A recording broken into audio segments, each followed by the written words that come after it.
order. May I please have a motion to approve the agenda? Councillor Humphreys, second by Councillor Thompson. Any questions or comments regarding the agenda? Seeing none, I'll call the vote. All those in favor? Opposed? It carries. Any declarations of pecuniary interest and general nature thereof? Nope. Seeing none. We have no community presentations. However, we do have 2 delegations, and they've requested to switch their order in regards to the information that's presented, so I'm okay with that. And Mr. Secura is the first one to delegate, the Principal Planner and President, Design Plan Services, regarding item 5, application for zoning bylaw amendment, Starlight Investments 145 and 147 Wellington Street West. Please state your name, and we'll be reminded you have 5 minutes for your delegation. You'll receive a signal at 1 minute when it's remaining for your allotted time. Thank you, and you may start. Thank you, Madam Chair, Mr. Mayor, members of committee. My name is TJ Secura, and I'm a planner here to present information to you on behalf of item number 5 on your agenda this evening. As you're aware, this has been in front of this committee a few times in a public forum, and we're here tonight with a recommendation report from staff. First thing I just want to say is thank you to staff for all the hard work they've done. We've had several meetings. We've been working very tirelessly and hard with staff to come to this point tonight. So obviously the locations at the corner of Wellington and Murray Streets, the 2 existing apartment buildings at 145 and Excuse me, Mrs. Secure, could you put the microphone a little bit further in front of your mouth so we can hear? They're having some trouble. Closer? Sorry, did I say further? Sorry, closer. Is that better? Yeah. I'll try and speak a little louder. Sometimes I get accused of speaking too loudly. So, when this application was originally submitted to the town, it was in this current configuration that you see up on the screen here, with 64 new units to be constructed on this site. The new proposal, excuse me, as revised through the process and after extensive consultation with the public, has been revised down to 53 new townhouse dwellings, in addition to the existing apartment units, for a total of 260 units that would be on site, including new and existing apartments. This is all rental product. There will be rooftop amenities for the new units. The building number 1 will essentially be where the existing parking is located in this area here, and building 2 is close to the pool in this area at the northwest corner. The building 1 is a raised building. Parking is partially below grade and screened from sight. It is broken up in the middle. You can see like a slight gap here. So it's going to appear as 2 buildings, but it's essentially 1 building with a gap in the middle above the parking level. I've included a cross section here just so that you can see the parking is essentially underneath the building, but it is not underground parking. We call it depressed parking. It's still open air, but it provides for a much more efficient use of the site and lots of parking under the building to accommodate existing residents and new residents to this site. The overall parking has been increased, with a new parking area also proposed in the northeast corner of the site in this area. Overall setbacks have been increased to provide additional buffer to adjacent properties. So essentially this building was moved to the west, away from the existing dwellings on Loring Doolittle Court. And also the building in the northwest corner was reoriented to provide greater setbacks to the pool and provide a more pleasing view out to Wellington Street. A total of 295 parking spaces have been proposed, which represents 1 space for every residential unit and 0.1 space for visitor parking spaces and 4 accessible parking spaces. Currently, the new tenants to the building are only being leased apartment units with 1 space, so there's already an attrition of use of existing parking, and Mr. Shemi from Starlight will speak after me to more parking details. We've done extensive consultation through the planning public process. This is a chronology of meetings that we have held between the tenants of 145, the tenants of 147, the condo corporation at Loring Doolittle Court, and the public meetings here at Town Hall. The product that is being proposed, this is a conceptual elevation drawing. It's a very high quality product with upgraded finishes. All the apartments will be equipped with stainless steel appliances. This is an owner operator. It is not a developer who's developing this site and leaving the property. Starlight is planning to own and operate all these new units as they are the existing units. They're being offered as rental units, primarily geared to families. This is a landscape plan with new fencing proposed along the south and east sides. Unit 7 of Loring Doolittle Court, which is this last unit here, they expressed some concerns about proximity to buildings, so as I noted, the building has been shifted away from the property. The owners worked hard with staff, with the existing residents, the public, and we have come with a construction management plan. This construction management plan shows the yellow spaces that will exist throughout the construction phase. Rental housing is something that's needed in Ontario and in Aurora.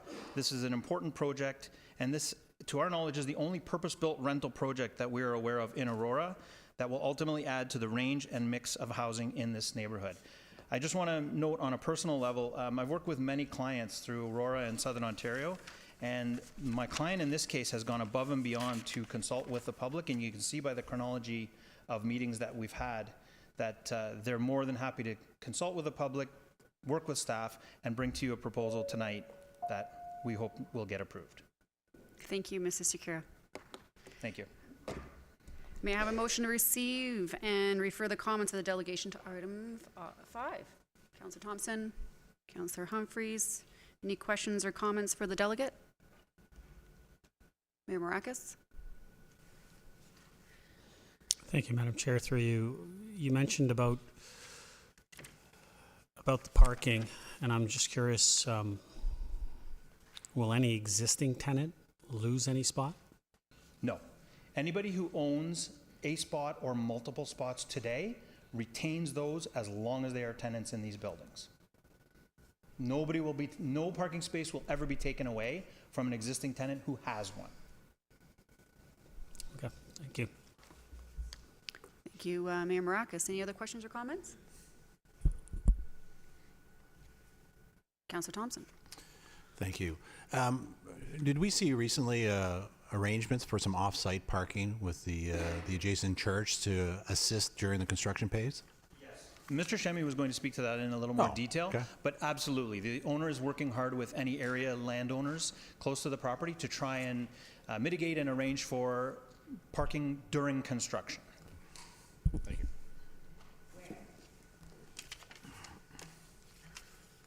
No other questions? Seeing none. Thank you, Mr. Secura. Okay, I'll call the vote. All those in favor? Opposed? That carries. All right, delegation number 2 to Mr. Chemy. Is it Chemy? Shemy, I'm sorry.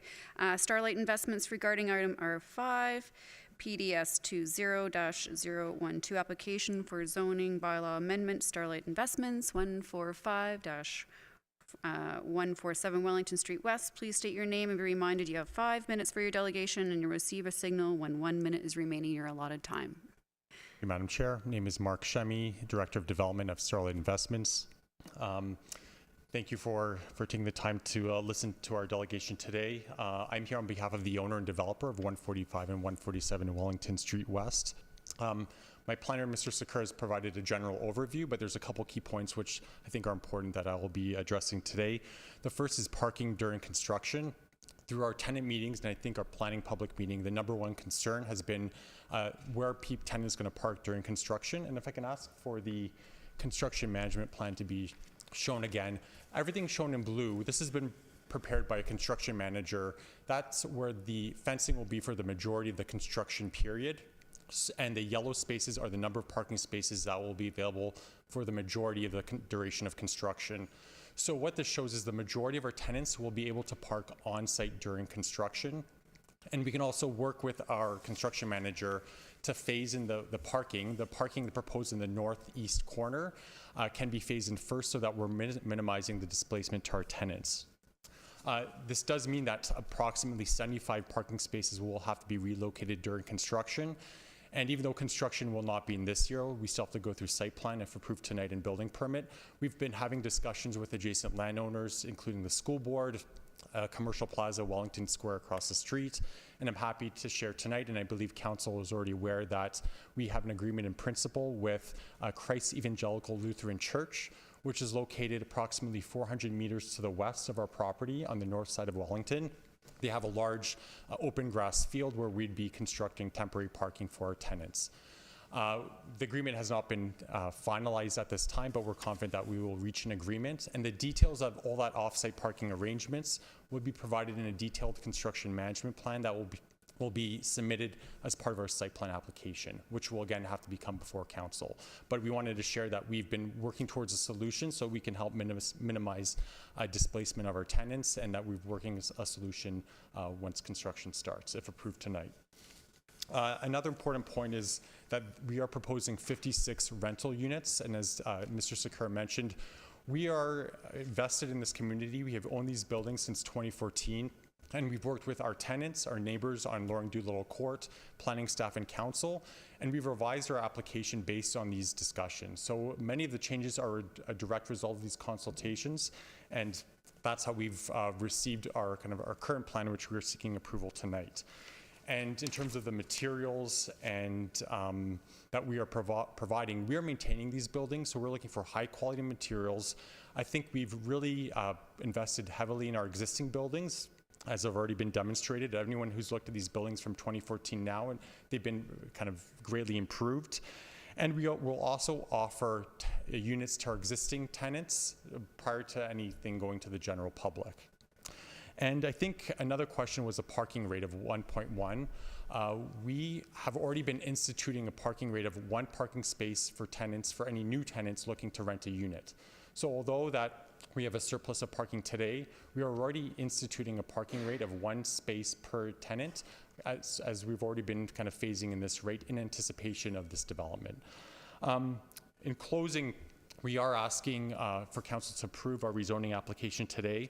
I think everyone in the room is aware that Aurora is a great place to live, and it's a very desirable place to live, and our site benefits from location to many amenities, access to transit, proximity to downtown and great schools. However, there's a lack of rental supply in Aurora, and this will bring some badly needed rental units to Aurora.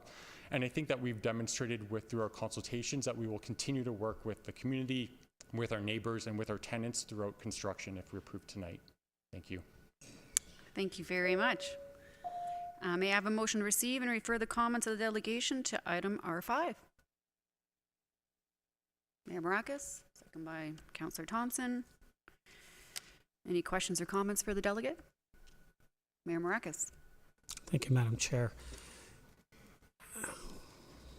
So, I mean, it's great that there's an agreement with to have off-site parking. I'm just wondering, how does it get decided on who gets displaced? Priority will be given to any of our tenants who have accessibility or mobility needs, or young children to be maintained on site. So we have to go through our tenant list at the time of construction, which again won't be for another year, and anyone who has mobility needs would be able to maintain on site. But some of our tenants will be displaced.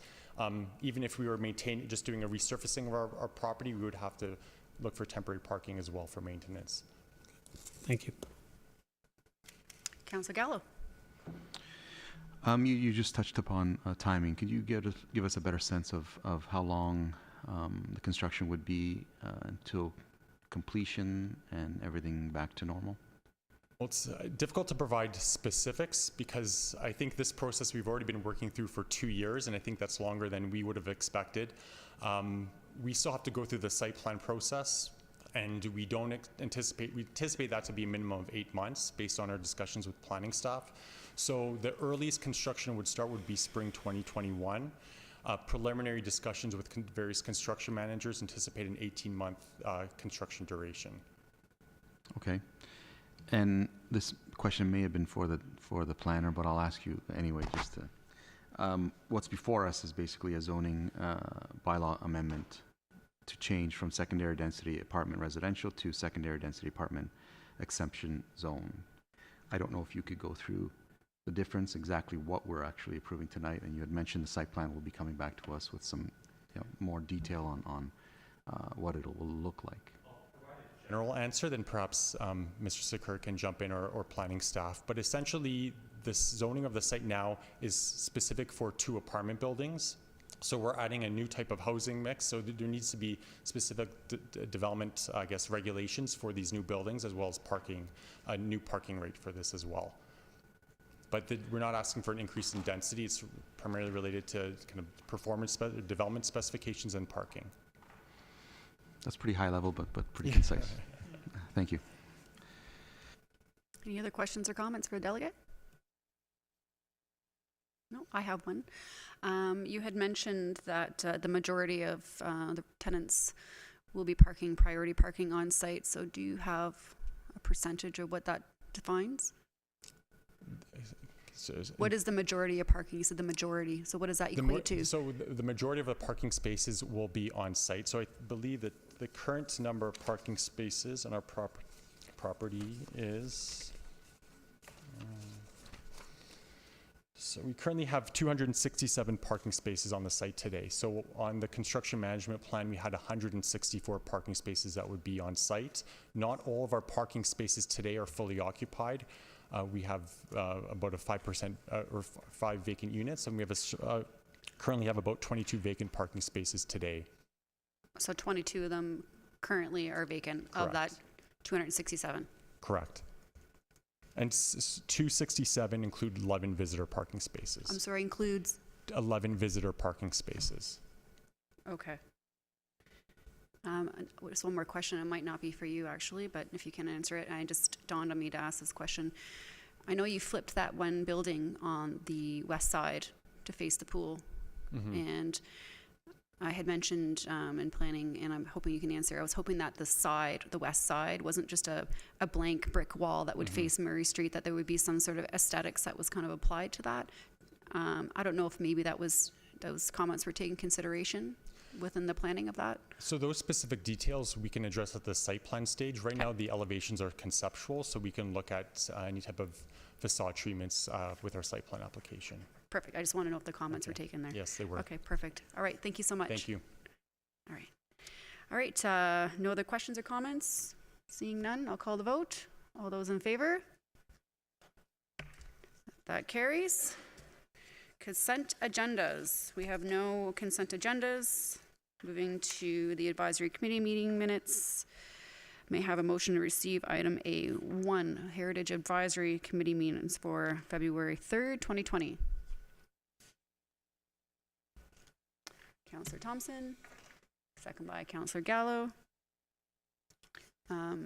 Councillor Humphreys, did you have a comment beforehand? Did you have a comment that you wanted to say beforehand?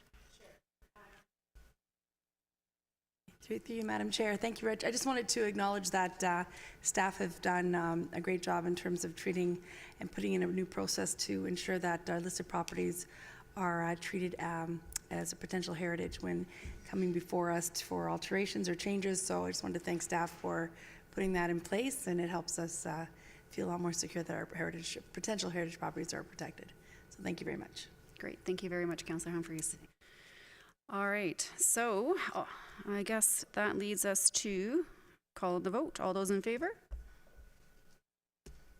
Opposed? That carries. Items for consideration. Seeing that the crowd is mainly here from item 5, I would like to move that item up to the very first. I'm hoping that all council will agree. You're okay with that? Councillor Humphreys, Mayor Maracas, you're okay? Great. So we will start with item 5, application for zoning bylaw amendment, Starlight Investments, 145 and 147 Wellington Street West, as part lot 28, plans 264, file number ZBA 2018-01. Can I have someone put the recommendation on the floor? Councillor Thompson, second by Councillor Gallo. Any questions or comments?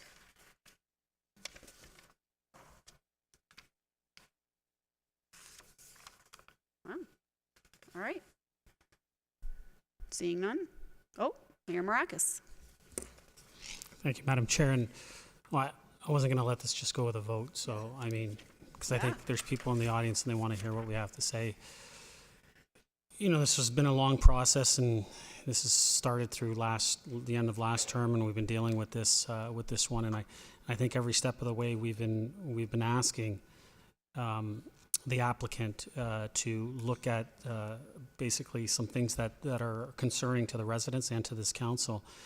And I think so far every step they've come back and they've kind of answered some of those concerns.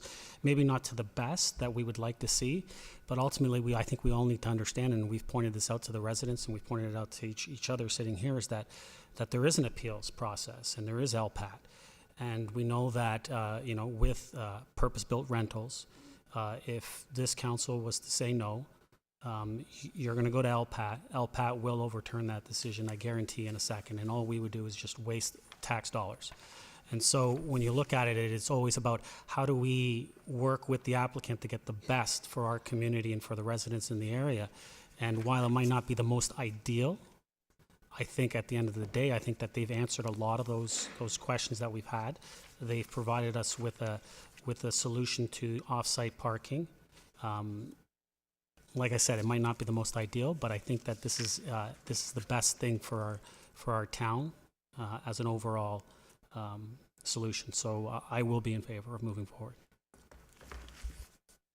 Thank you, Mayor Maracas. Councillor Humphreys. Thank you, through you, Madam Chair. And I just wanted to also say that, we heard the residents loud and clear, and I know that the developer is doing what they can to try to address some of the issues, but I will be watching closely as we move forward with the development, and hopefully that the parking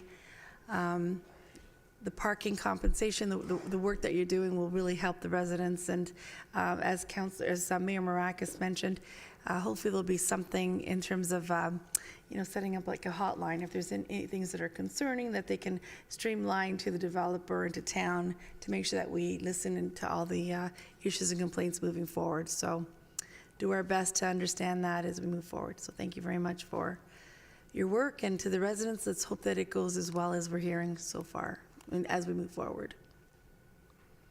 Thank you, Councillor Humphreys. Any other questions or comments from the council members? No? All right. Well, I'll call the vote. All those in favor? Opposed? That carries.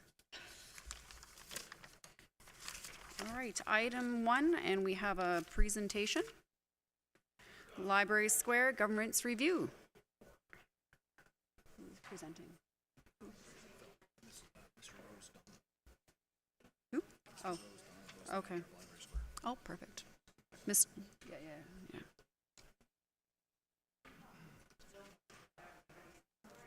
How much time does he have? Minutes? Okay.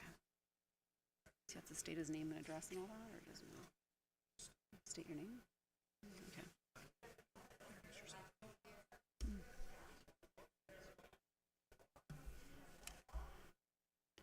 Mr. Donna, you have 10 minutes. Am I on? Great. Thank you. Good evening, Madam Chair, Mr. Mayor, and Council. I just want to say, sorry, stop. We're good. Okay. I'll start again. Good evening, Madam Chair, Mr. Mayor, and Council. Thank you for the opportunity to walk you through the Library Square Governance Review Report. I want to acknowledge and thank my director, Ms. McDougall, as well as the CAO for their guidance and support in preparing the report, as well as conducting the governance review. I also want to say thanks to our community and cultural partners that are here with us this evening for their ongoing support for the Library Square project. I'll begin with the report's recommendation, which is that staff be directed to continue to explore the feasibility of the direct delivery and not-for-profit municipal hybrid governance models and report back with further recommendations regarding the most appropriate model for the operation of Library Square. Arriving at this recommendation is a result of an in-depth governance review that began last year and included extensive research into comparable community facilities, a broad inquiry into the role good governance plays in the creation of sustainable organizations, and consultation with a number of key stakeholders, including yourselves, Mayor and Council, town staff, cultural center staff, other cultural partner representatives, and consultants. The observations and information gathered during the research and consultation phases are summarized in tonight's council report, which is the first of at least 2 reports regarding Library Square governance. In applying the lessons learned during the governance review, we chose 3 governance structures for greater consideration. They are direct delivery, not-for-profit municipal hybrid, and municipal service board. In basic terms, these models can be explained as follows. In the direct delivery model, the town remains the owner and operates Library Square as part of the Community Services Department. Under this model, the Community Services Department is responsible for the development and delivery of municipal cultural programming, theater performances and box office management, museum administration, rentals and bookings, program registration, facility maintenance and repairs, among other responsibilities. The not-for-profit municipal hybrid model describes how 22 Church Street currently operates, where the Cultural Center, a not-for-profit charitable organization, provides cultural services to the community. A provision of cultural services agreement and lease agreement details the relationship between the town and the Cultural Center in the delivery of these services and the occupancy of the space where the services are delivered. As a municipal-run entity, the Museum and Archives provides heritage and museum services as part of the Community Services Department. The report speaks to how this model might translate to the future governance of Library Square, and we anticipate that if chosen, it may be altered to allow for much more town programming on the site when the project is completed and operational. The last model, Municipal Service Board model, under this model, the town would continue to own the lands and building at 22 Church Street and be responsible for capital asset funding. The town could also opt to provide a number of services to the newly established MSB on an in-kind or fee-for-service basis, such as IT support, payroll, communications, and others. Once established, the MSB would become the operator of the business, responsible for program and service delivery, facility rentals and bookings, establishing rates and fees, box office admin, financial operations, marketing and promotion, fundraising, and the employment of staff and volunteers. Every governance model possesses advantages and risks, and regardless of which one is chosen, there are always trade-offs that must be made.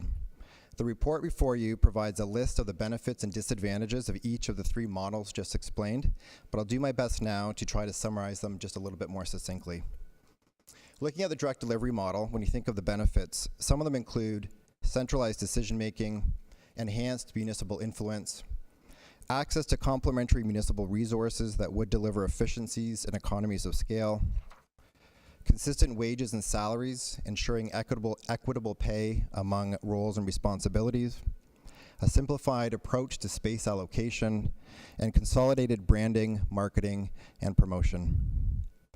Some of the downsides of the direct delivery model include the potentially negative community response to the perception that the town is taking over the delivery of all cultural programming, higher public sector salaries, also the perception regarding the rigidity of the municipal structure that could hamper creativity and innovation, potentially adverse impact on fundraising, since some private donors and granting bodies may be less likely to give to municipalities, and potential loss of support from the arts and cultural community. Moving to the not-for-profit municipal hybrid model, some of the benefits include expertise in cultural program and service delivery, town oversight through the budget process, the two agreements that are in place, and council members' participation on the Cultural Center Board. There's also support among the community and cultural partners, and similarly, an established network of partnerships among the cultural community. Proven governance integrity, access to fundraising sources via the Cultural Center's not-for-profit status, as well as cost savings. Moving to the last model, which is the Municipal Service Board model. Oh, I'm sorry, I have to go back. Yes, I do. So thinking of the downsides of the current not-for-profit municipal model, when we think of how it might translate to the future operation of Library Square, they include the potential for inconsistent leadership leading to confusion among patrons regarding program delivery and customer service. And it's somewhat unclear how Community Services Department's programming might fit into this model. Unequal staff compensation when you compare public sector wages to not-for-profit sector wages. Limited town control over space allocation and programming. And the potentially fragmented implementation of the cultural master plan. Now I can move to the next one. So the last model, the Municipal Service Board model, when you think of some of the benefits of this model, like the direct delivery model, it provides for unified leadership and centralized direction. It's a balance between municipal control and an independent board created for the purpose of carrying out the municipality's objectives. It allows for integration of existing staff and board, and also potential for lower staff compensation for some. Downsides of this model include there's a lack of comparators, where the MSB model has been applied to the governance of a multi-purpose cultural facility like Library Square. More than other models, there would be disruption to program delivery during the transition and implementation period in particular. There's a lengthy transition period that involves complex employment issues. It involves delegating some authority to the MSB, which may not be desirable, at least in the short term. There's also a lack of evidence that the MSB model leads to greater revenue from fundraising initiatives. And timing, which could be problematic in that this model requires significant administrative planning that may not fully align with the completion and grand opening of Library Square. In analyzing the MSB model, it's become increasingly clear that this model poses numerous challenges that make it that make it the least feasible model for the future governance of Library Square. We came to this conclusion using the following evaluation criteria: potential for adverse community reaction, administrative complexity in that the MSB model requires a higher level of complexity than the other models, timing, which was mentioned. The minimum estimated time frame for establishing an MSB we think is about 18 months and entails more resources and lead time to implement, which again could make the implementation of this governance system difficult to establish before 2022 when we expect the building to be complete and operational. The level of municipal investment, both in kind and financial, especially during the implementation and startup period, is probably more. And political sensitivity. Library Square, as we know, involves many stakeholders that would make moving from a hybrid model, the current model, to the MSB model more politically sensitive, especially considering it would require essentially rebuilding from scratch. Disruption to program and service delivery, as already mentioned, and proven track record. We know that the MSB model has never been used to govern a multi-use cultural facility like Library Square. And because there is no comparable organization that has successfully implemented this model over an extended period of time, we see it as a significant risk. If Council agrees that the MSB model should no longer be pursued, the next step in the governance review process is to continue to work with key stakeholders to further explore the direct delivery and NFP municipal model to determine which one is the most feasible option for Library Square. This means continuing to work with stakeholders during a series of process mapping workshops, the purpose of which is to undertake a step-by-step analysis of the decision-making process for various real-world scenarios that would occur at Library Square. This exercise is meant to highlight the challenges and opportunities inherent to each model and how they might be mitigated or advanced. It will also help to identify staffing levels and responsibilities for the entire facility, with the ultimate goal of reaching a consensus on the most efficient and effective governance model for Library Square. Ideally, we would commit to returning to Council before the summertime with a follow-up report that recommends which governance model should be adopted based on the results of the process mapping exercise. In summary, the report before you provides Council with observations and recommendations based on extensive research and consultation that took place as part of the governance review. This evening, I got like 2 sentences left. That's okay, 2 seconds. Yeah. Go ahead. Okay, thank you.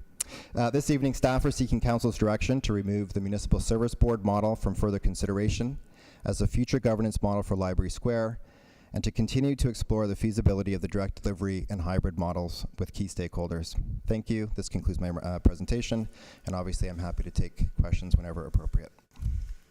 Thank you, Mr. Donahoe. Since the presentation speaks to the report, can I ask maybe somebody put the recommendation on the floor, staff recommendation on the floor? Mayor Maracus, second by Councillor Thompson. Any questions or comments on item R1?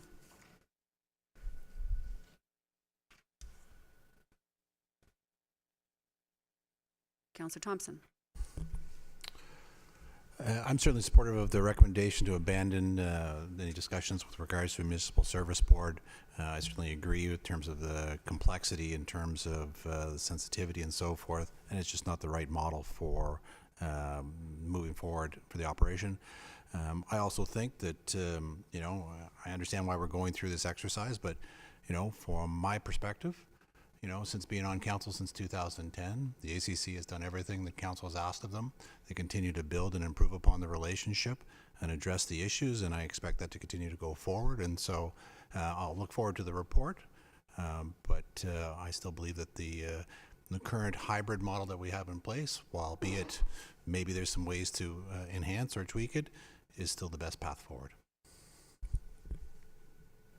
Thank you. Councillor Gallo. Thank you, and I agree with Councillor Thompson. I'll be honest, when I first read this, I kind of felt, why is this before us right now? Because other than removing that one component, I don't know if I gained any more knowledge based on this report. I think I would have probably preferred a final recommendation.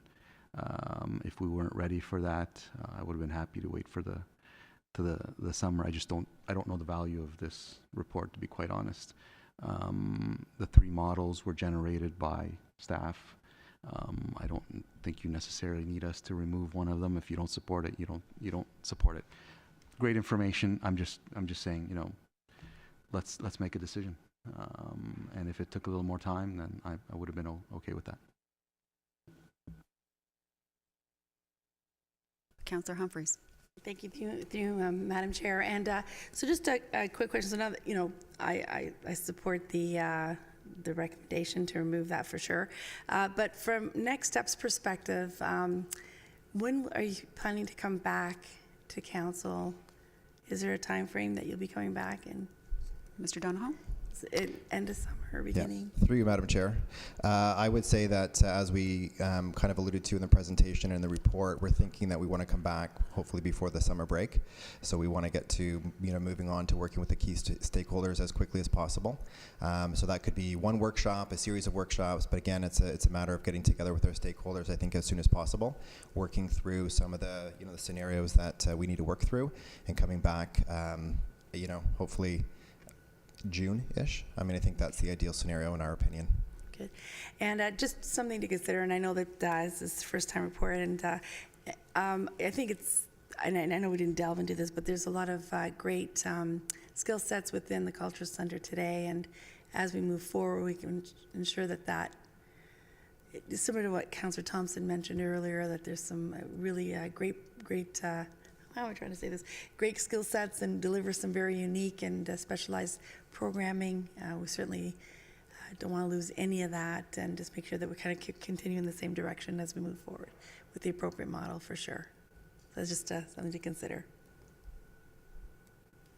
Thank you. Thank you, Councillor Humphreys. Councillor Thompson for a second time. Nobody else for the first? Okay. Actually, my question is to Mr. Nadarozny. When I first saw the report, my first thought was, you know, we're 2 years away from, at least, from the completion of Library Square and the expansion of the ACC. And, you know, we haven't even broken ground. And so why are we talking about governance today? And so, Mr. Nadarozny, perhaps you could provide some clarity on why this report is in front of us, even though it's 2 years away before the completion of the building. Thank you. Through you, Mr. Chair, Madam Chair, sorry.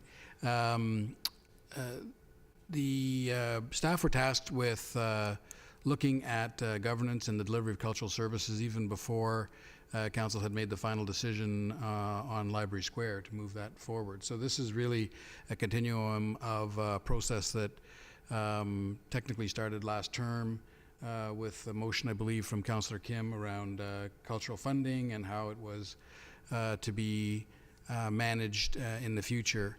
With the Library Square project and its impact on the delivery of cultural services in the community, it only made sense to align a future discussion about governance and funding for culture with that facility, since it will play such a large role in the delivery going forward. In terms of timing now, again, going back to last term, there were some that thought that a whole new model was needed, something like the Municipal Service Board, Municipal Service Corporation model, to put basically all of the assets under one new corporation and let it go.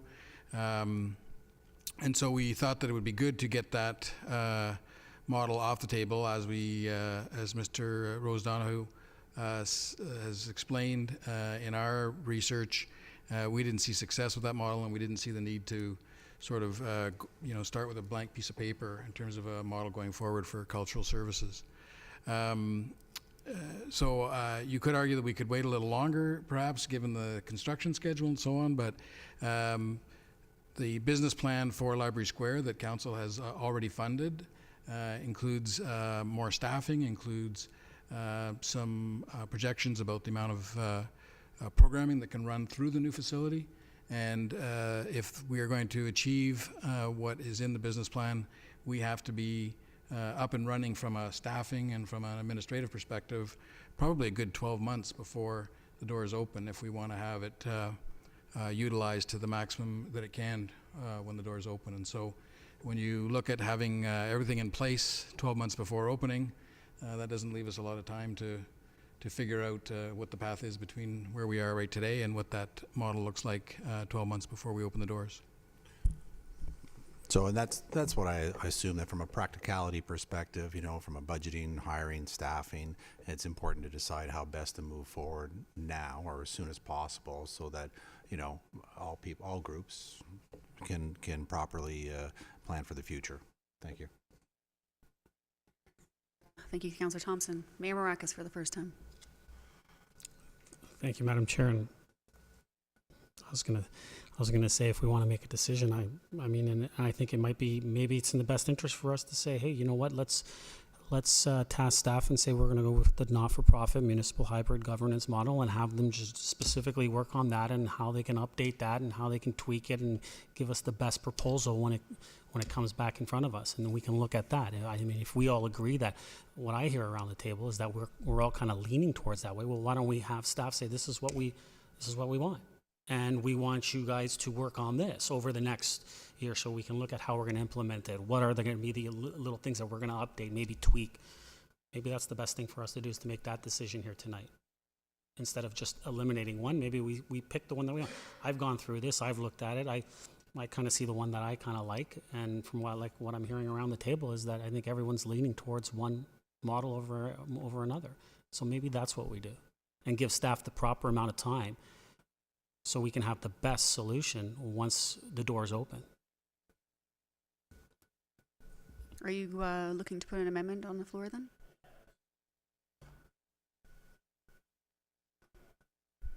Thank you, Mayor Maracas. Councillor Humphreys, for second time. Through you, Madam Chair, and if I'm understanding this right, direct delivery is where the town looks at the entire thing, right? We manage it. Through you, Madam Chair, I just want to clarify that, because there's some pros and cons. I just want to understand that clearly. Mr. Natarajan? Yes, through you, Madam Chair. Direct delivery would have all of the operation basically folded into a cultural services department, if you will, and everything run from a town staff perspective. The reason that we didn't eliminate direct delivery right off at this point in terms of options is that we still haven't really considered the dynamics of, there's a whole floor of that building that will basically be cultural services programming at this stage. So programs that are offered through our recreational services and so on, as well as the square itself, the outdoor plaza, which will be, an extension of our special events unit and so on. So we just hadn't gone far enough down the path to completely eliminate it, given that from an addition perspective, the majority of the new space will be for programs that currently reside within the town's responsibility. Now, when you expand out to the space above the library or beside the library, and obviously the large performance space, you start to, those are areas where the library and the cultural center have obviously played the leading role in those kinds of spaces. So that's the only reason it wasn't eliminated now at this stage, because we hadn't really thought through the mechanics of that actual plaza space and whose responsibility is it to run and so on. So that's why we kept both options in there. Okay. Thank you, Madam Chair, and I appreciate that explanation. I think, for me, and I'm going to try to articulate this properly. The skill set that the Aurora Cultural Center provides is very unique and specific, and that's why it works in terms of everything that it runs. And I don't see that as, where direct delivery, unless we keep them intact and bring them here, and then that's, I'm going to talk very openly here, that's the only way that would work. But I think right now, to Mayor Marakis' point, a not-for-profit municipal hybrid, if that's what we're looking at, because the whole new space is sort of a different intention, keeping the cultural center intact. Right now that sounds the right way to go for me too. But I'd like to hear what others say around the table as well. We keep it on here, but I think Mr. Donahue would probably hear all the comments and sort of lean towards one way or the other, and while they continue the investigation. But yeah, I'll have to think about it and hear more comments around the table. Thank you, Councillor Humphreys. Councillor Gallo, second time. Yeah, I share the views. I mean, I would have been prepared to make a decision even before this report, to be quite honest. But I'm happy it's here and it's moving forward. To me, I share the mayor's view, even in terms of if we're kind of all on the same page. I think it gives staff direction to actually filter out and dig a little deeper on the answers to Mr. Natarazi's questions and what's remaining to be discussed and determined. At least it's more focused. We're at GC, it'll come to council. There's 2 councillor members missing. I want to hear their perspective as well. So I'm happy to wait as well until council and then perhaps make a decision then. But I'm definitely leaning towards the hybrid non-for-profit model. Gallo. Mayor Marakis. Thank you, Madam Chair. And that's exactly why I didn't put an amendment on the floor, is because we are missing a couple of members. I would really like to hear their thoughts and opinions on this before we actually made a decision. But yeah, I would be ready right now. But I think that if what I'm hearing from our CAO is that he will be, in the next report, we will get a little bit more substantive information on each delivery model, and then from there we can make that final decision. Then I'm willing to wait till June. It's not that long of a period of time for us to wait. And through you, Madam Chair, to our CAO, obviously, there's concerns about his implementation, when it would be like certain models would probably take a bit longer than others. Would waiting till June for us to make that decision, for staff to start to do a really in-depth into one of those models that we pick, would that affect any implementation timelines? Mr. Natarazi. Sorry, through you, Madam Chair, I missed. Would what affect the? Would it affect the implementation timeline for any of the models, or for the 2 models left? Like, let's say when we decide, if we wait till June to make that decision, would waiting till June to get that report roughly, would that affect implementation?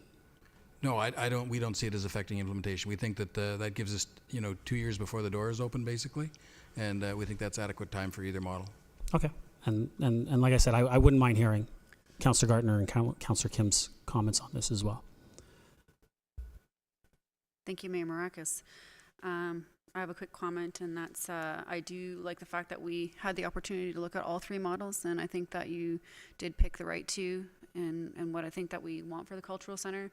If it ain't broke, why try to fix it? And some of that, we've got a really great team there, so I really appreciate that most of us around the table are all leaning in that direction 100%, but I do respect that there could be some hybrid direct delivery on certain elements of the building we haven't really quite ironed out yet, and it's good to explore whether or not. So I'm in support of this. Okay, so no other questions and comments, so I'm going to call the vote. All those in favor? Opposed? That carries. Okay, so on to item R2. We have a sport plan progress report and a presentation provided by Ms. Hamilton. You have 10 minutes. Good evening, Madam Chair, Mayor Marakis, and members of Council. I'm happy to be here tonight to share with you a status report on the work related to the sport plan since I started as a sport and community development specialist in August of 2019. After a thorough review of the sport plan recommendations, through meetings with local sport organizations and evaluation of trends and best practices across Canada, the following 8 sport plan priorities have been identified as the focus of the 2-year contract. I will speak to each one of the priorities, starting with cultural diversity right through to marketing and communication in the slides to follow. As the demographics change in Aurora, there is a need to respond and better understand the experiences and wants of community members as it relates to sport and physical activity. In order to achieve this, relationships have been established to reach culturally diverse groups and newcomers to the community.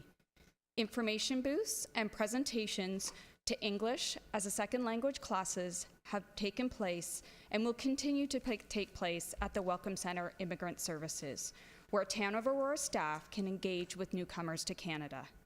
Furthermore, discussions are taking place to facilitate focus groups with clients of the Welcome Center. On February 21st, a presentation to the members of the Al-Abrar Muslim Association took place, where I had an opportunity to share information about physical activity and sport programs through the town and local sport organizations. From there, the presentation shifted to a discussion with their members about the programs and environments that would be valuable and encourage further engagement in sport and physical activity. Some of the key messages included drop-in soccer programs, women-only programs, and programs that run concurrently in separate spaces for women and their children. Finally, work is being done with both school boards to coordinate focus groups with newcomer youth about their experiences and needs to become engaged in sport and physical activity in the community. The relationships being built through our work on cultural diversity will expand beyond just sport. As an example, discussions have taken place to engage some of the culturally diverse groups in the Library Square project. Club operations is our next topic. The next priority is the focus on best practices, safe sport, and quality programming for all those involved in sport. The town is currently working with various organizations to provide resources and guidance on day-to-day operations of sport organizations. This will include an electronic manual that will provide direction, policies, and procedures to guide organizations, and will be supported by webinars and workshops to assist with the implementation of the elements within the manual. An example would include the critical topic of safe sport, where there is existing resources that can be adopted and provide guidance for local sport organizations.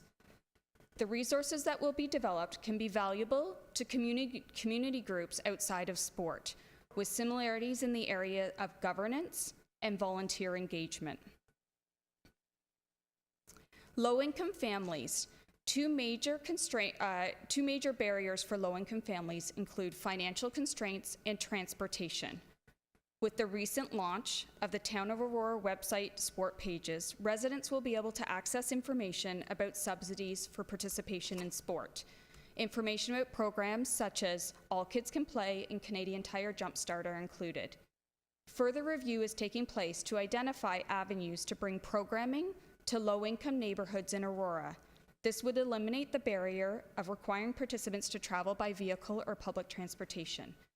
A focus will be placed on a review of program options for indoors and outdoors at local parks. This will help build a comfort level for families and children to be using local parks on a regular basis as a form of physical activity. Persons with a disability. Engaging more persons with a disability will be the focus through the second half of 2020 and into 2021, with the development of resources to guide sport volunteers and staff on the integration of persons with a disability, further analysis of sport for persons with physical disabilities, and a review of marketing practices to ensure information is effectively reaching persons with a disability and their families in the community. Sport tourism strategy, both a priority for the sport plan, within the sport plan, and economic development strategic plan. Economic development and community services will work collaboratively to develop a sport tourism strategy. A full review of the project goals will include identification of tasks that will be completed in-house and those that will require an outside consultant to complete, with the anticipation of the work commencing in the spring of 2020. Volunteers are the backbone to sport in the community. However, recruitment and retention is one of the greatest challenges faced year after year. Some sport organizations depend on upwards of 400 volunteers annually to deliver their programs. The onboarding process and experience in the first year of being a volunteer can determine the future engagement. A volunteer orientation manual template has been developed and is available on the town website.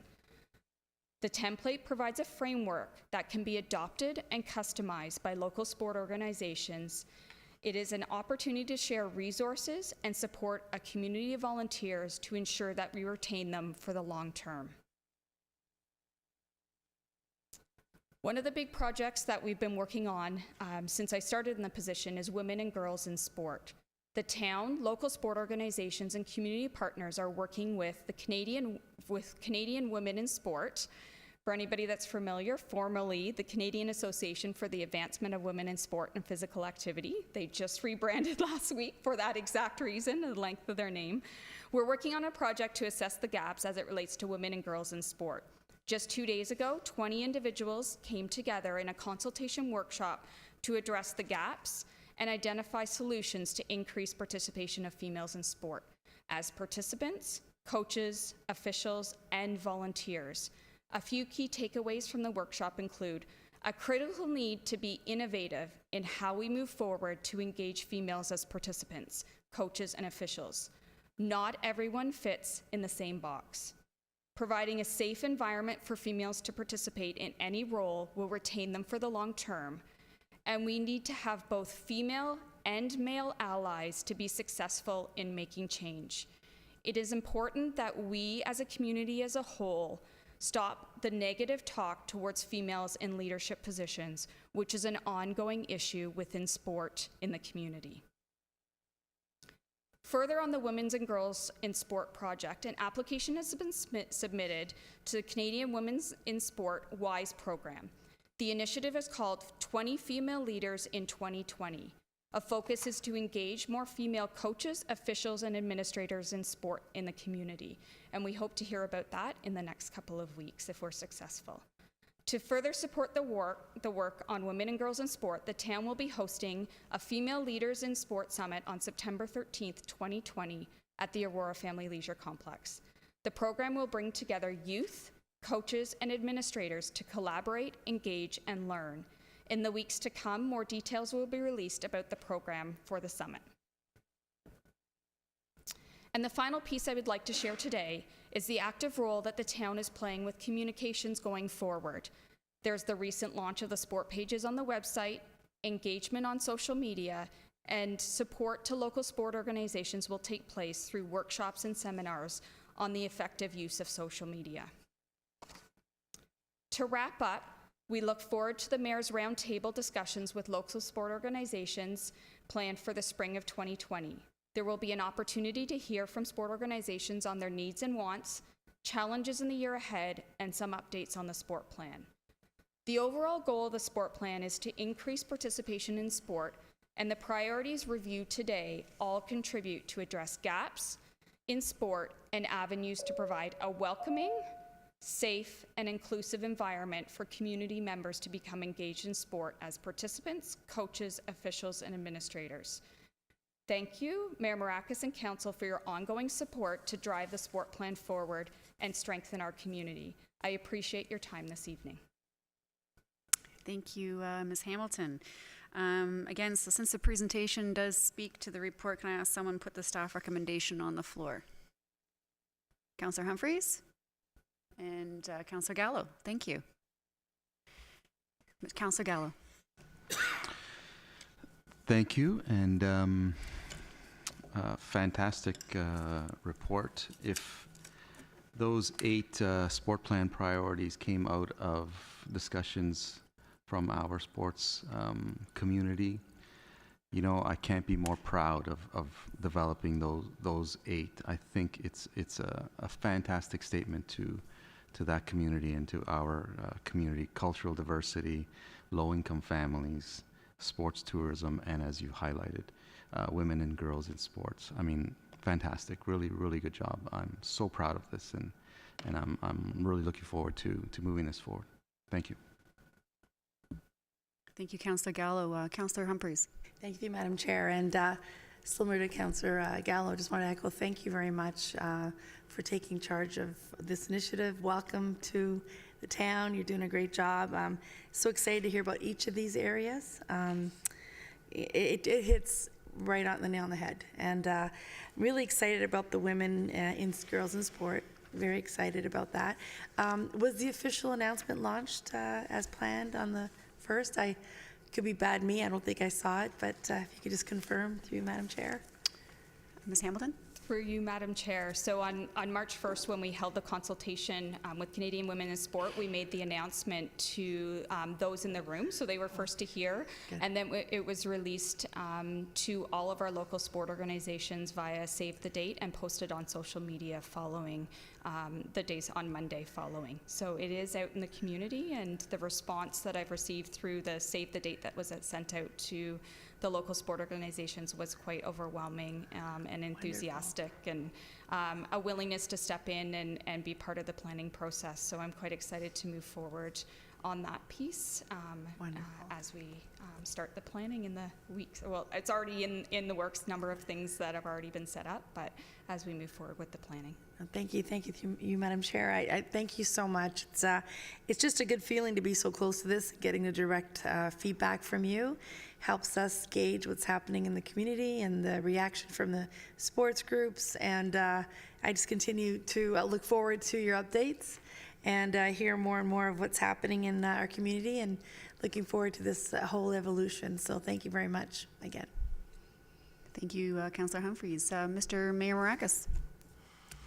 Thank you, Madam Chair. Aaron, thank you very much for coming. I think when Councillor Thompson put forward the sport plan last term and we passed it, I think this is kind of what we envisioned coming forward to us in a report. So, I mean, Robin, Aaron, Lisa, the amount of work that you guys have put in is extraordinary. I think this is what we saw coming out of it, and I think collaborating with all our organizations is important. I think that's what you guys have done, and I'm looking forward to continuing this and seeing where we end up. I think the town's going to be in a much stronger place when it comes to all our sports organizations. So thank you for all the work. Thank you, Mayor Maracus. Councillor Thompson? Well, I appreciate the mention that's council's plan. Aaron, fantastic job. I certainly, obviously, I really appreciate all the work you've done, and look forward to continuing to see more and more reports as we continue to move along this path.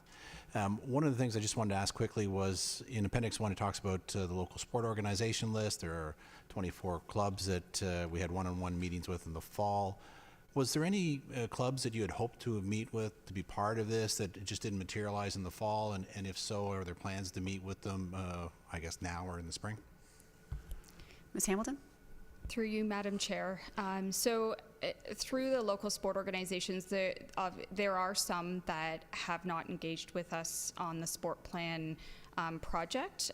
They would be ones that have not been engaged since the sport plan was approved from the beginning. And so it is one of my tasks and challenges, I guess you would say, as I continue to keep them informed and reach out to them on a regular basis. My goal is to engage them as much as possible. I would say where my greatest challenges in terms of those that I have not been able to engage are those martial arts clubs that exist. We have 9 in the community. There's been a couple that have responded to that. So that's something that I continue to focus on a regular basis and with every new initiative and step forward. And I think what's critical going forward for me is as we start to see some of the sport plan elements come to fruition and we see the value in the community, and the community and local sport organizations see the benefit associated with the work being done on the sport plan, I intend to engage those local sport organizations to be champions alongside me to bring others on board. So there's always going to be some that have challenges. I can't say why they're not engaged because they won't necessarily even respond to my phone calls and emails, but my goal is that over time, as we start to do these things and we see our members are seeing an increase in their membership. They're seeing a safer sport environment for their participants. They're seeing more coaches being trained, that the talk within the sport community will help bring those along that we haven't necessarily been able to engage since I started in the position in August. You know, and that's wonderful to hear, because I fully support the continued efforts to try and engage as many groups as possible. And I agree with you. As success, or as the plan gets more well known and the successes come out of it, I hope that those other organizations will see opportunities to engage with you as well and be part of the growth going forward. So please keep up those efforts. Thank you, Councillor Thompson. Councillor Humphreys, second time. Sorry, thank you, through you, Madam Chair. There's one question just on sport and tourism.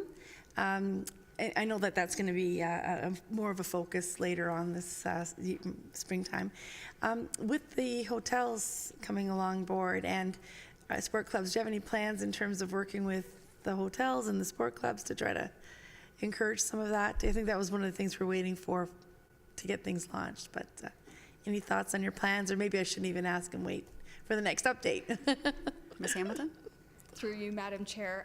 Great question, and I can tell you based on the conversations in the room on Sunday, where we got into a discussion about female events in the community and profiling females in the community and building awareness, that the topic of hotels came up, and the excitement in the room, because I'm not sure all the local sport organizations realized sort of where things were at in the process of hotels opening in the community. So there was lots of excitement and will definitely be a focus. So I think what's critical as we move forward with the sport tourism strategy is that in many cases when you're moving forward with bidding on events to bring into the community, that element is critical. So things like building a relationship that those hotels are willing to write letters of support and make commitments to host teams in their hotels go a long way in a sport tourism strategy. So what's critical is that we build those relationships up front, and will be a key element within the sport tourism strategy,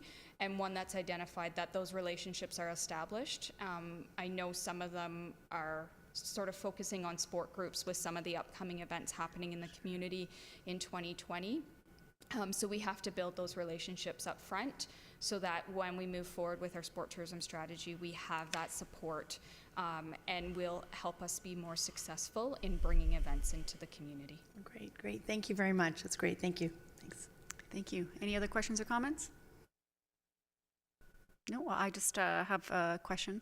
Well, first I want to say thank you very much for this great report. It really does narrow down a lot of our objectives, so really good to see a lot of those priorities. Quick question on the list. Was it a specific order, or is it just a general list of your top 8 priorities?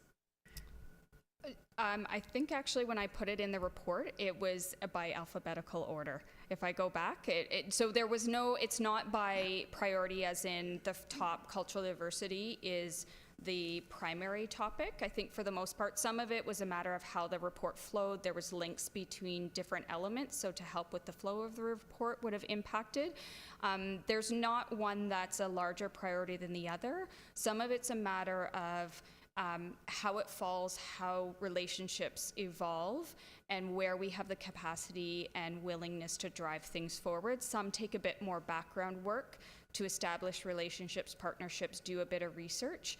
And so in looking at the 2 years, I looked at all of those elements to consider what we can move forward in the immediate and what we sort of need to spend a bit more time on to get us to a stage where we can implement and evaluate and move forward on the project. So there was a couple of different things. For the most part, I think it was primarily alphabetical in the report, not the intention that one was a greater priority than the other.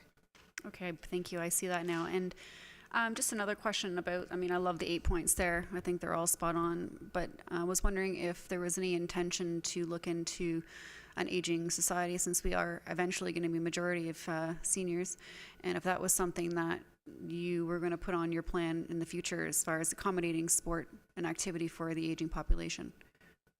Great question. So one of the reasons why the aging population was not necessarily a focus in the first 2 years is have to pay tribute to a lot of the work that's happening with the Aurora Senior Center and the Senior Center, and some of the work that was done through Activate Aurora to engage and evaluate the aging population and those that are 55 plus, that there was a lot of great things already happening.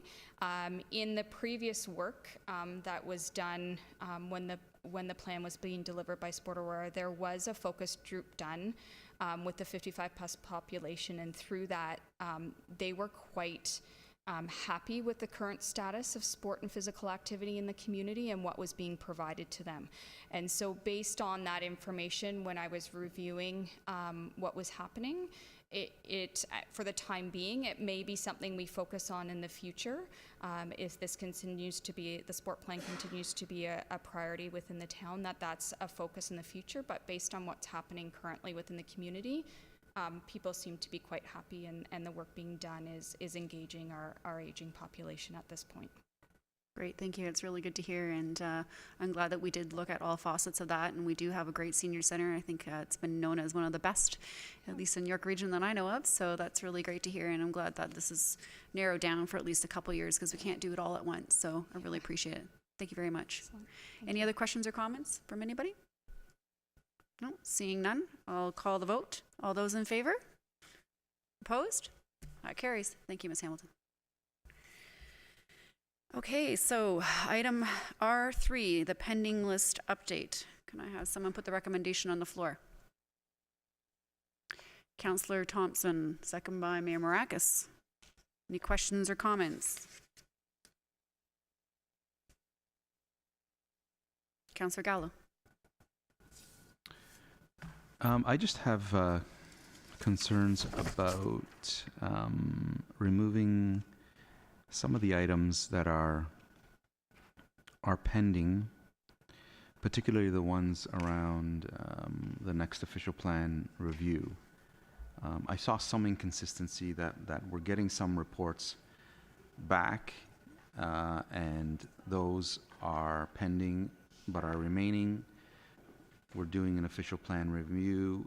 Those are pending but being removed. I mean, there's no harm in having them in. I see maybe a little more harm if they're not there in case someone isn't tracking.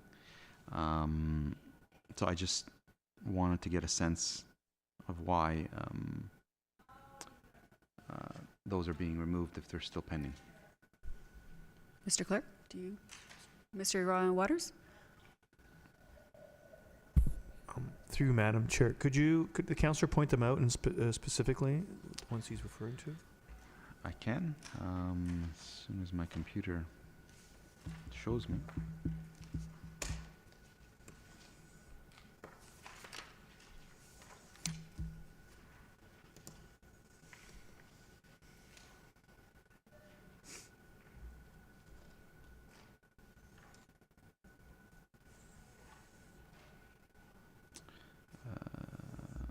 Well, one of them is CS11 on page. What page are we here? 9 of 12. It's actually a noise bylaw. It's pending. Will be considered as part of the. Sorry, that's staying. I'm sorry.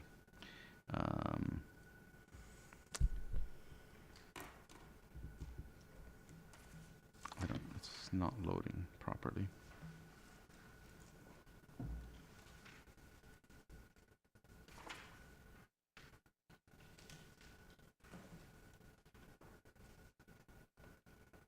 Councillor Gallo, do you want us to get back?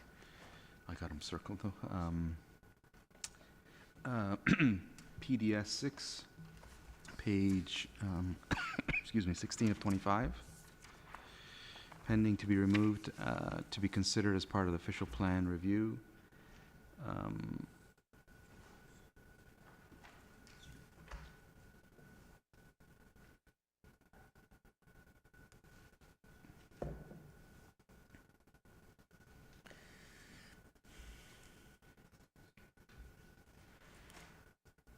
PDS 10, page 17, pending to be removed, policy to be considered as part of the official plan review.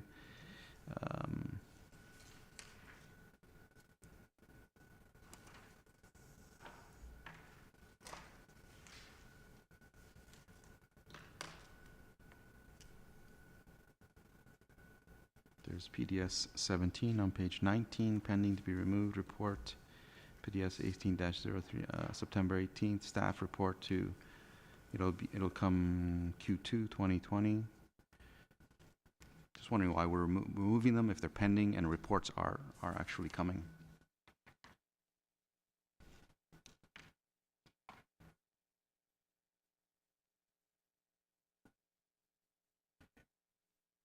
Mr. Waters?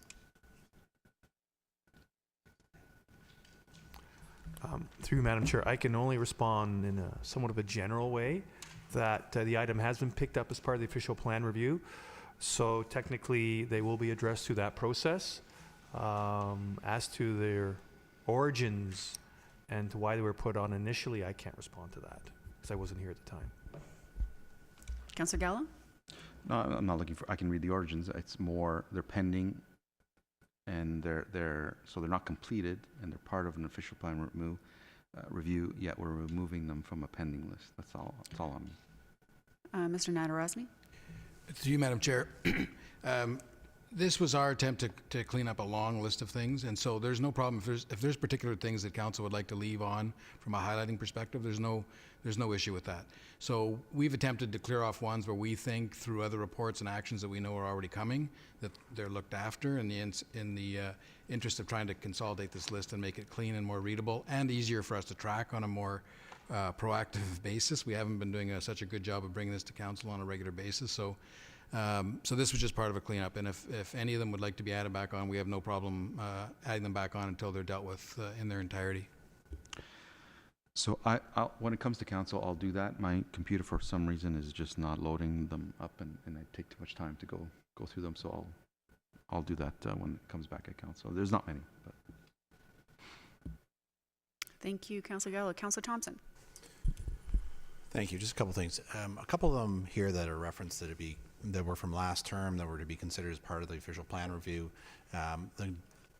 What happened around the table was the conversation was such that it was confirmed by staff that these would be covered as part of the official plan review. So the decision at that time was, well, we don't need to do something separate to address that particular issue, for example, Tedprince Street, and that when the official plan gets underway, it will look at those because it was coming out of the promenade plan. So there is some of these responses or status or as a result of what council had said at the day that it would be considered as part of the official plan review. But I'm fine with leaving them on, but that was sort of the context behind it at the time.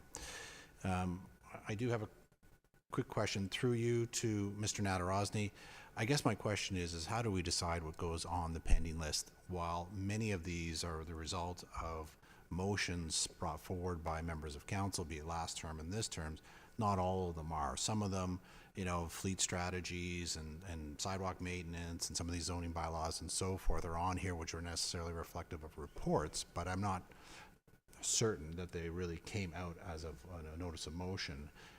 Some of them are committee recommendations from last term as well. So I guess, how do we decide what goes on the pending list and what doesn't? And where I'm going with this is 2 years ago, Parks and Rec Committee asked that council look at adding a gym to the SARC, and that went to budget. And that gym then became the expansion of the SARC, and then that became the aquatic feasibility study. And so to me, that's an item that is still pending, but I don't see it on this list. And so I know that there's been some challenges. I know I've had conversations with Ms. McDougall about the consultant's report that we're still waiting to get. But to me, that would be something that should be on the pending list. But yet, if it has to stem from a notice of motion, then it wasn't, because it was a committee recommendation that then went to budget and then got expanded from there. So that's why I'm asking, how do we differentiate between what goes on this list and what doesn't? Because even the sale of the potential purchase of the Bloomington lands is on this pending list, but then we're asking for it to be taken off.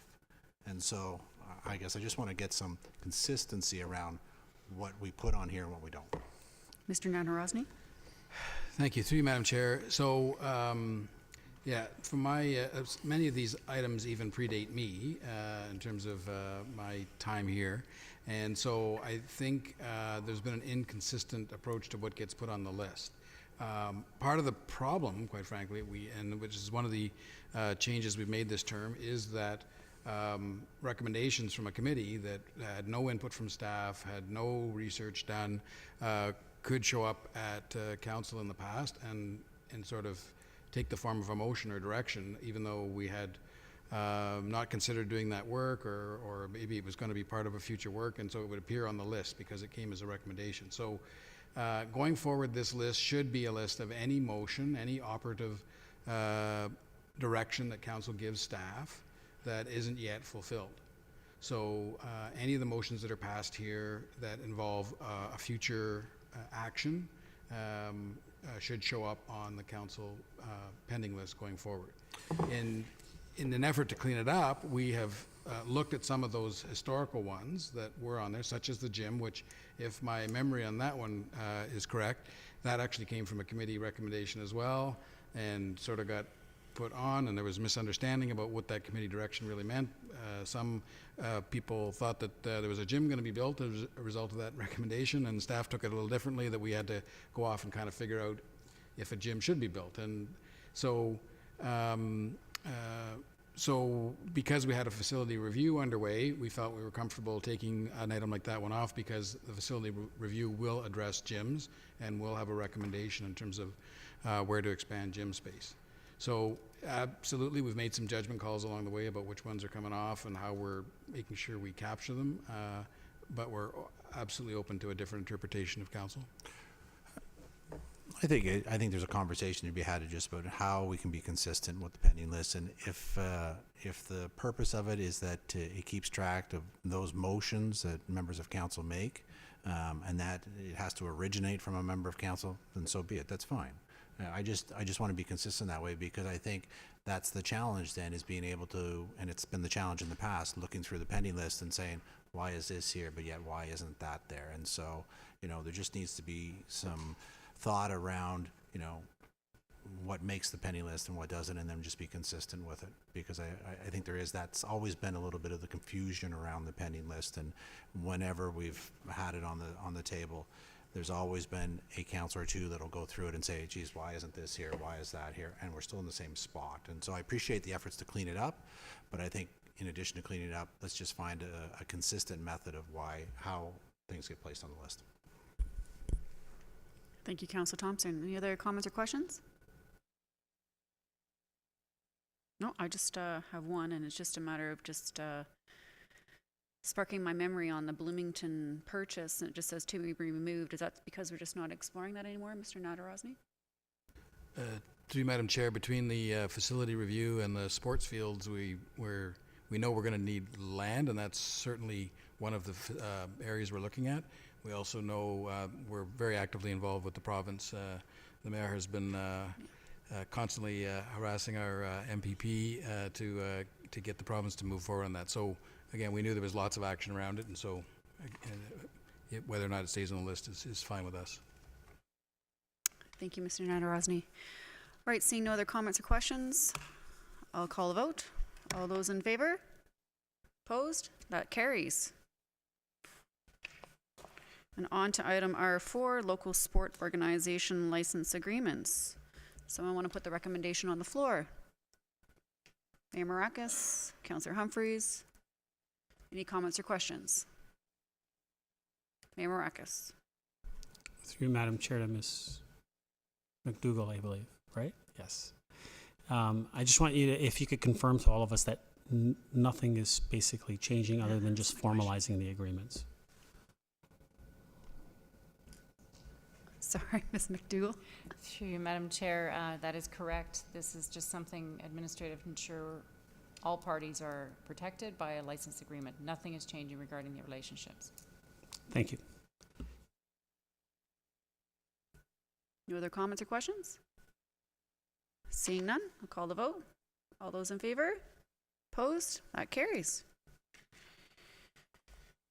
R6, terms of reference for the review of the town's register of properties of cultural heritage value or interest. Someone put the recommendation on the floor, please. Councillor Humphreys, second by Councillor Gallo. Questions or comments? Seeing none, call the vote. All those in favor? Opposed? That carries. Item R7, servicing allocation update. Someone put the recommendation on the floor. Mayor Maracus, second by Councillor Thompson, Mayor Maracus. Thank you, Madam Chair. And I just, I hope everyone reads through this carefully because, come 2024, there might be some issues. I'm not saying that there will be, but there might be some issues. I mean, Upper York has not been approved.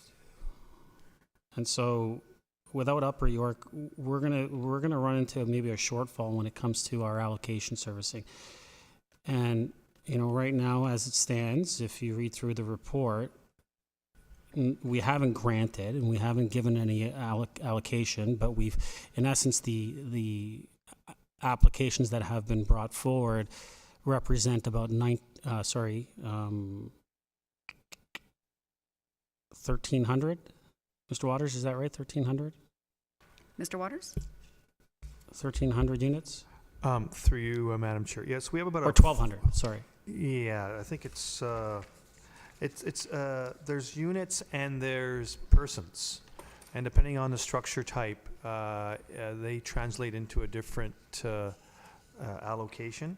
But we have about 1,600 units that are currently in the system that are active planning applications. Yes, and so I'm just looking at the report in that section. It says so we have about 900 units worth of additional capacity left. So, I mean, if you kind of read into that, we basically have 900 units left for another 5 years. Kind of. I know that's not exactly it. I know you're going to anyway, but I'm just saying that we are in a situation where we have to look at possibly rationing some of our units. That's the way I'm looking at it, and considering this is a first come first serve, that's the way we deal with them. I think we need to maybe look at how we approve our servicing allocations. I have talked to Mr. Waters. I will be bringing something forward as far as looking at changing that policy. I'm in the midst of working on it because I just want to make sure that the region and also our staff is okay with making any policy changes. But I think that we need to be cautious as we move forward because we have a vision and a plan on how we want to grow, and we want to make sure that we don't get caught in a predicament where the province decides not to approve this Upper York, and we're stuck in a situation where we have no more servicing allocation to give out in 5 years, 6 years. And the areas that we want to intensify, that we want to develop, we can't approve those because we have nothing left. And so I think that we need to move from a first come, first serve basis to maybe a little bit into a priority situation where ones that meet our vision, our goals for the way our town wants to grow, maybe those ones get first priority on any servicing. So, I just think that we need to be cautious how we move forward, considering the situation that not only Aurora, but I would say the whole northern part of the region is in right now. Because I can tell you right now, East Gwillimbury is not too happy right now with the situation, and neither is Newmarket, and so it affects our three municipalities the most. Hopefully, the province does step up and does approve the Upper York, and this becomes a moot point. But until that time, I think that we need to put policies in place that protect our municipality, and so I'll be bringing something forward. Thank you, Councillor Thompson. This is an issue we've been talking about for many years, and every time we say, well, we need the province to move quickly, and I got to say, I mean, the region's got to step up and put some more pressure on it, because reading through the report, it says that even if it were to be moved forward now, 2027 is the earliest date, and yet we're running out in 2024. You got 3 years of nothing. That's not acceptable. I mean, we see our MPPs all the time.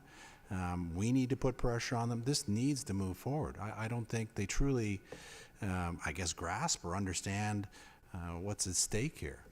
I mean, if you think about our budget process, you think that, you look at the dollars, and every year we have 3% growth practically from the last number of years because we've been fortunate enough.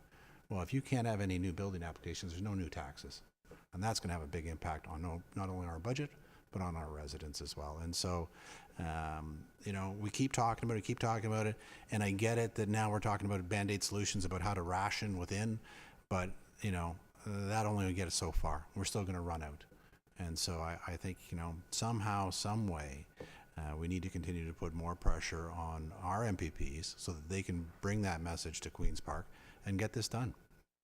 Because 3 years of no service allocation, or even if we ration and bonus and extend it, there could still be a gap that'll have a significant impact to this municipality and the others in the York region as well.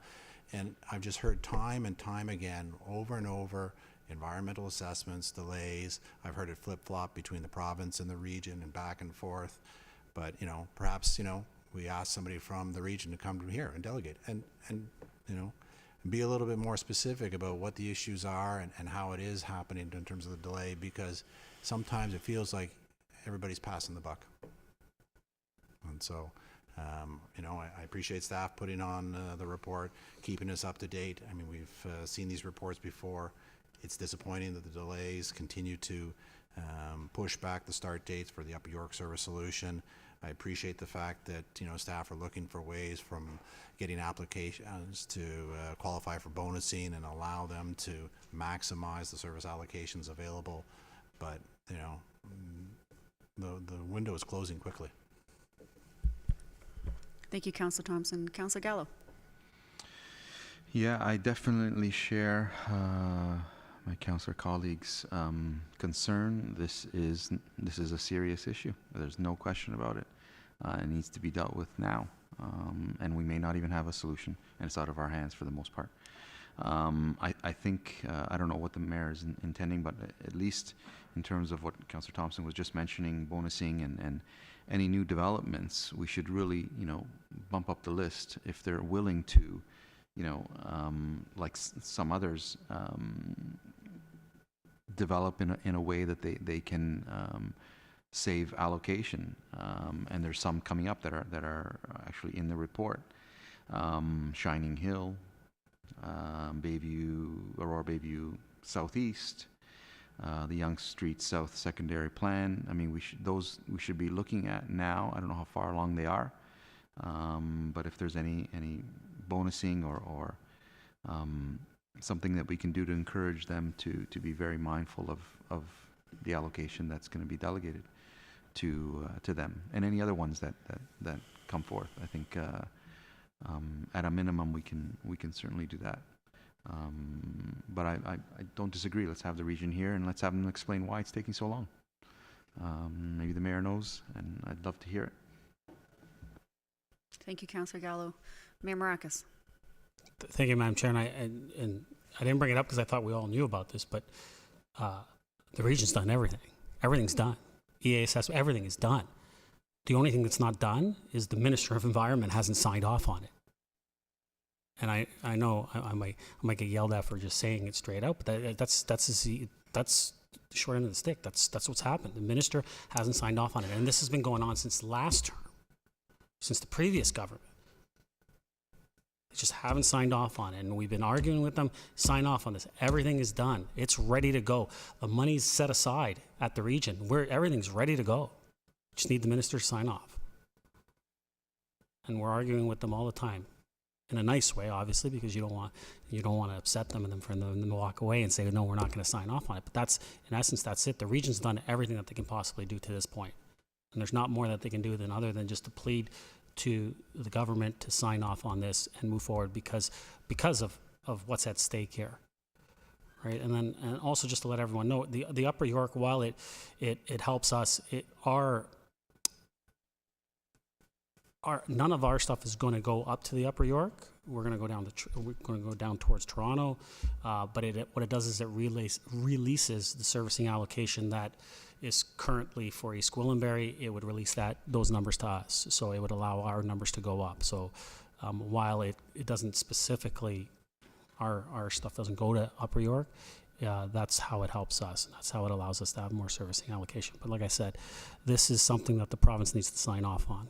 The region's done everything that they can to this point. Thank you, Mayor Maracas. Any other questions or comments?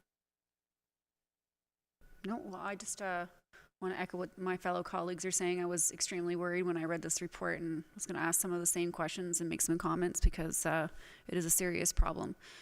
that we potentially are going to face in the next, I guess, 5 years maximum. That's the best case scenario.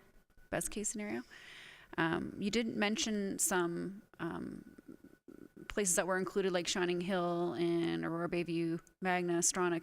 Did it also include any of the projected development at all on the 404 on the south side, Mr. Waters? Through you, Madam Chair, it's important to note that the allocation that is discussed in this report is just for residential development. There's a different bucket available for employment development. So on the employment side, there'll be no constraints. But on the residential side, there is a capacity issue at the moment. Perfect, thank you. Well, that makes things a little bit more clear. Appreciate that. All right, seeing no other questions or comments, I'll call the vote. All those in favor? Opposed? That carries. All right. What else is on the floor? New business? New business. I will start with Councillor Gallo. Do you have any new business? Councillor Thompson? Councillor Humphreys? Mayor Maracus? No. Public service announcements. Mayor Maracus.